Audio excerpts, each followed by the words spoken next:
মুখ্যমন্ত্ৰীৰ মহিলা উদ্যমিতাৰ আমি ইতিমধ্যে তালিকা প্ৰকাশ কৰেছো কোন মাহত কোন সমষ্টিত আমি এই ধন আমি বিতৰণ কৰিম 30 জুনৰ আগতে কোনোবা যদি পাবলগীয়া মহিলাৰ নাম এই আঁচনিৰ পৰা বাদ পৰিছে বিধায়কসকলৰ জৰিয়তে এই নামো আগবঢ়াই দিবলৈ অনুৰোধ কৰিম কাৰণ আগষ্ট মাহৰ পৰা জানুৱাৰী মাহলৈ আমি নিৰন্তৰ 125টা সমষ্টিত এই আঁচনিৰ ধন বিতৰণ কৰিম 30 জুনৰ পিছত তাক আৰু আমি ঠিক কৰাৰ বাবে সুবিধা নাথাকিব CM ত্ৰিপুলে মুখ্যমন্ত্ৰীৰ আত্মনিৰ্ভৰ অভিযানৰো হিতাধিকাৰী নিৰ্মাণৰ কাম বা যোগ্য যুৱকৰ নাম 30 জুনৰ ভিতৰত শেষ কৰিবৰ বাবে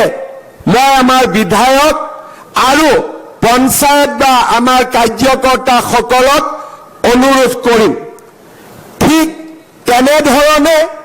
আমাৰ চৰকাৰে লোৱা প্ৰত্যেকটো আঁচনি আমি যাতে জুনৰ ভিতৰত সম্পূৰ্ণভাৱে জিলা পৰ্যায়ৰ পৰা ইয়াৰ কাম শেষ কৰিব পাৰো তাৰ বাবে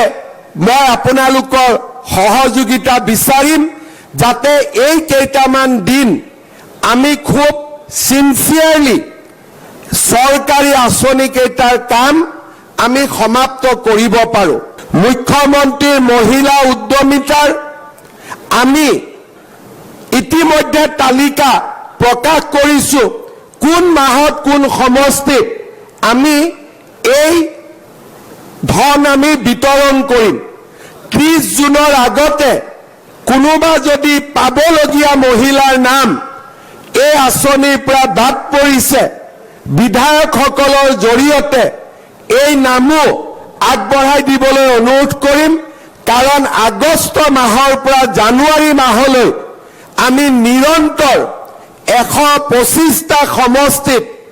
এই আঁচনিৰ ধন বিতৰণ কৰিম 30 জুনৰ পিছত তাক আৰু আমি ঠিক কৰাৰ বাবে সুবিধা নাথাকিব CM ত্ৰিপুলে মুখ্যমন্ত্ৰীৰ আত্মনিৰ্ভৰ অভিযানৰো হিতাধিকাৰী নিৰ্মাণৰ কাম বা যোগ্য যুৱকৰ নাম 30 জুনৰ ভিতৰত শেষ কৰিবৰ বাবে মই আমাৰ বিধায়ক আৰু পঞ্চায়ত বা আমাৰ কাৰ্যকৰ্তাসকলক অনুৰোধ কৰিম ঠিক তেনেধৰণে আমাৰ চৰকাৰে লোৱা প্ৰত্যেকটো আঁচনি আমি যাতে জুনৰ ভিতৰত সম্পূৰ্ণভাৱে জিলা পৰ্যায়ৰ পৰা ইয়াৰ কাম শেষ কৰিব পাৰো তাৰ বাবে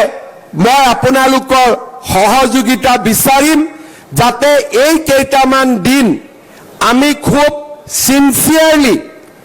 সৰকাৰী আঁচনি কেইটাৰ কাম আমি সমাপ্ত কৰিব পাৰো